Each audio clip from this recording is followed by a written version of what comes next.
السلام عليكم ورحمة الله وبركاته. على رأي المثل: عشمتني بالحلق خرمت أنا وداني، لا جرح خف ولا الحلق جاني. أهلا بكم مع إسلام أبو مازن، أهلا بكل جمهورنا العزيز، يا رب كلكم تكونوا في أحسن صحة وفي أحسن حال.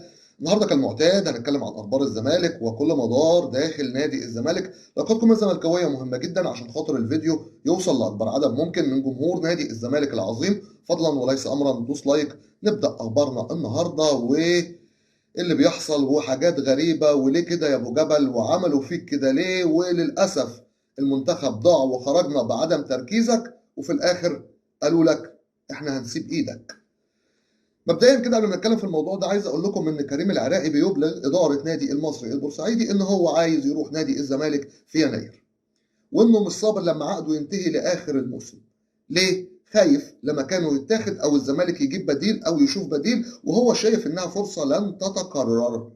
فكريم العراقي لاعب نادي المصري البورسعيدي بيضغط بشده على نادي المصري للرحيل لنادي الزمالك. مش بس كده، ناس كتير قوي خايفه من كريم العراقي ومن مستوى كريم العراقي. هقول لك كلمتين بما يرضي الله.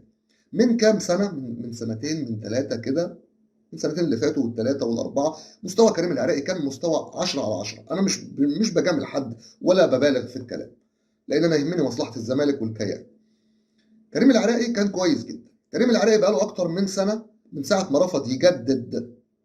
رفض يجدد، لنادي المصري البورسعيدي، وهو مش في الحسابات بل في النسيان. فده يمكن اثر عليه واثر على مستواه. لكن كريم العراقي من الناس اللعيبه جدا. وبالنسبه للي ما يعرفش كريم العراقي، انا اعرف قصته بما ان الواحد بيتابع على قد ما بيقدر يعني.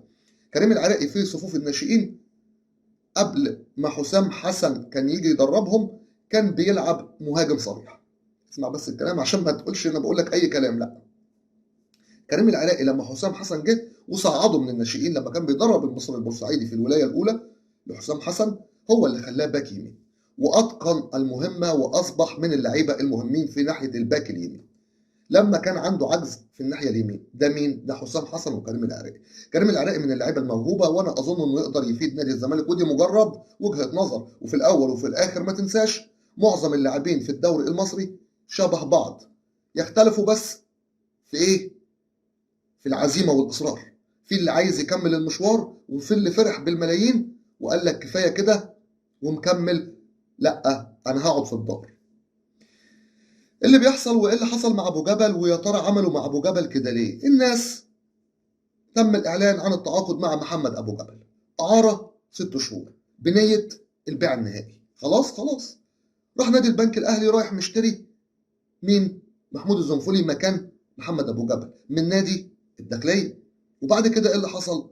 يروح جاي النادي الاهلي لما شافه في مباراه الكونغو ولا بيه ولا عليه، والكلام زاد، وانتوا ازاي تتعاقدوا معاه هو في المنتخب، وفي نفس الوقت هو ما اسعفش المنتخب، بل بالعكس عنده يعني ايه، عنده حاله نفسيه سيئه بعد اللي حصل، بعد ما دخل فيه ضربات جزاء كتير ونال انتقادات كتير، وفي الاخر ضيع ضربه الجزاء. الاهلي قال له مع السلامه، مش عايزينك. خلاص نادي البنك الاهلي شكرا، احنا بنعتذر لكم، احنا مش هنشتري محمد ابو جبل. راح النادي البنك الاهلي هيعمل ايه؟ راح مرجع محمود الزنفولي تاني للداخليه وقال لهم انا مش عاوز الزنفولي، خلاص خلي معانا محمد ابو جبل. طيب هو ده ينفع يا ناس؟ بعد ما عشمتوا اللاعب وخليتوه خلاص مبسوط ورايح النادي الاهلي، ليه تعملوا فيه كده؟ ليه طلبتوه من الاول؟ ليه اعلنتم وضرتوا اللاعب وضرتوا منتخب مصر؟ اللاعب نفسيته اتكسرت، دي اول حاجه. تاني حاجه وده الاهم، منتخب مصر ما قدرش اللاعب يركز مع منتخب مصر، مع انه البطوله اللي قبلها والتصفيات كاس العالم وهنا وهنا كان متميز في صد ضربات الجزاء. لكن وقوفه بالطريقه ديت عدم تركيز شديد لتفكيره في النادي الاهلي. مين يحاسب على المشاريب؟ صراحه عملت في ابو جبل، لما يجي يموت وهو بيموت كده مش هينساها. ربنا ما يوريها لحد. العشم وحش قوي، ده اتعشم بطريقه جامده. ده لدرجه ان جاي له، كان جاي له، بدا في عرض من الشباب السعودي، العرض خلاص بعد ما النادي الاهلي قال لك لا، يبقى الاهلي بيقول لا، امال احنا ناخد ونعمل بيه ايه؟ ضيعتوا منه كل حاجه، وضيعتوا منتخب مصر كمان. تفاوضتوا معاه، كملوا جميلكم وخلوه بقى ال6 شهور. ما هي كلمه بتخرج، ده مش كلمه، ده كان عقد. لكن محدش يقدر يقول للاهلي لا، ولا حتى اداره البنك الاهلي، خلاص مش عايزينه مش عايزينه، ولو عاوزينه تاني نجيبه لكم تاني.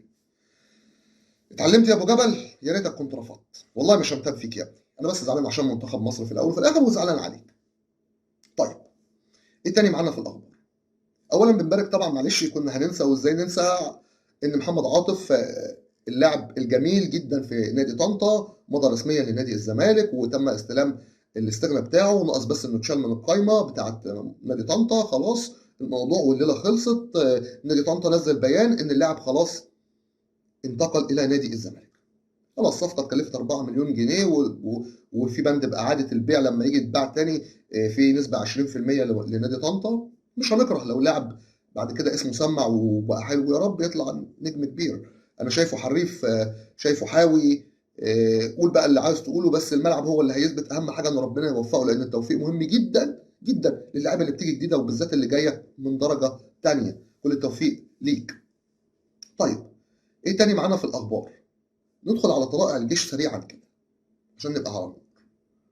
طلائع الجيش المفاوضات شغاله بينه وبين نادي الزمالك في موضوع محمد شحاته، ويكاد يكون محمد شحاته ممكن يقترب لو الزمالك عايزه ويخلص الليله كمان.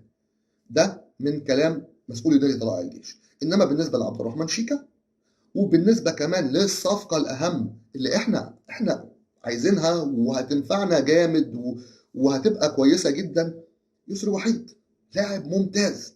منعوا عن نادي الزمالك بس وقف القيد اللي فات قبل كده، قبل ما يروح طلائع الجيش. هم مش عاوزين يفرطوا في الاثنين، هم مش عايزين يفرطوا في الاثنين. قال لك لا، مكملين معانا عقودهم وهم لعيبه بالنسبه لنا مهمين. فيبقى محمد شحاته بن اولى. طب ايه اللي يفصل محمد شحاته عن التواجد او من عدمه؟ السكواتنج بتاع نادي الزمالك هو اللي هيقرر هل محمد شحاته هينفعنا ولا مش هينفعنا، عشان في كلام كتير قوي ان محمد شحاته كويس، في ناس تقول لك لا مستواه نازل بقاله فتره كده يعني. ده بخصوص محمد شحاته. الخبر التالي معانا برضو من عند النادي الاهلي. النادي الاهلي فسخ تعاقد صلاح محسن.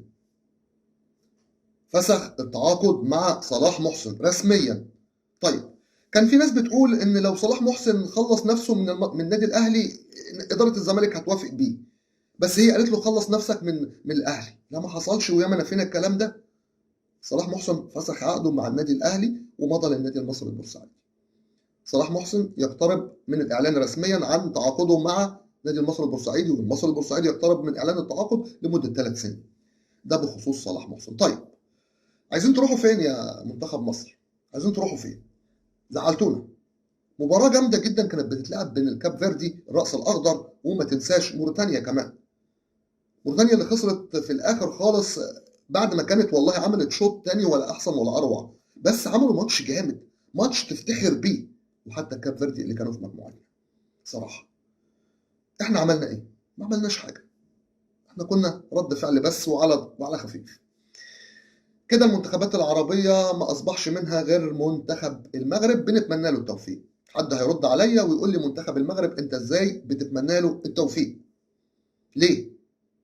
بتقول لي كده ليه؟ هيقول لي عشان خاطر شفت تصريحات وليد الركراكي قال إيه؟ هو ما قالش حاجة غلط يا جماعة. بلاش نكبر الموضوع عشان ما نخشش في سكة تانية وننسى موضوع اتحاد الكرة المصري واللي عملوه معانا واللي وضيعوا البطولات علينا، وجابوا مدربين مش أكفاء، ودفعوا دولارات بالملايين. فخليك مركز معايا. وليد الركراكي كل اللي قال لك يعني احنا زعلانين ومأسوفين لخساره المنتخب المصري، لكن انا مش شرط ان انا ادعم منتخبات عربيه. احنا كلنا في بطوله واحده، فاحنا مش في وحده عربيه هنا ولا وحده وطنيه. انا كل واحد بيشجع نفسه. احنا في بطوله افريقيا وده حقه، ما قالش كلام غلط، ما قالش يا رب يطلعوا ومش عارف. لا، انا مغرب، انا جزائر، انا تونس، انا مصر. كل واحد بيفكر في نفسه. المغرب لسه مكمله، مش هتزعل عليك، هي اصلا متواجده وانت اصلا ممكن تكون منافس ليها عادي جدا. كلامه منطقي وما غلطش. لكن اللي عايزين يعمل لك من الحبه قبه ويكبر لك الموضوع ويعمل لك ليله وهليله على الفاضي عشان ينسيك موضوع منتخب مصر، اوعوا تمشوا وراه، اوعوا تصدقوه. ده بخصوص وليد الركراكي وده رايي. ممكن تختلف معايا، ممكن تتفق معايا، لكن كله بالاحترام وبالاخوه وبالادب. بكده تكون انتهت اخبارنا النهارده. عشان الزمالك حب في قلبنا هندعم نادي الزمالك، مش هنتخلى ابدا عن نادي الزمالك، ودائما وابدا في ظهر نادي الزمالك الى ان ينتهي بنا العمر. أترككم في رعاية الله وأمنه وحفظه، ولكم مني خالص حبي وتقديري واحترامي، وإن شاء الله قدم أفضل. عاش الزمالك حب في قلبنا، والسلام عليكم ورحمة الله وبركاته.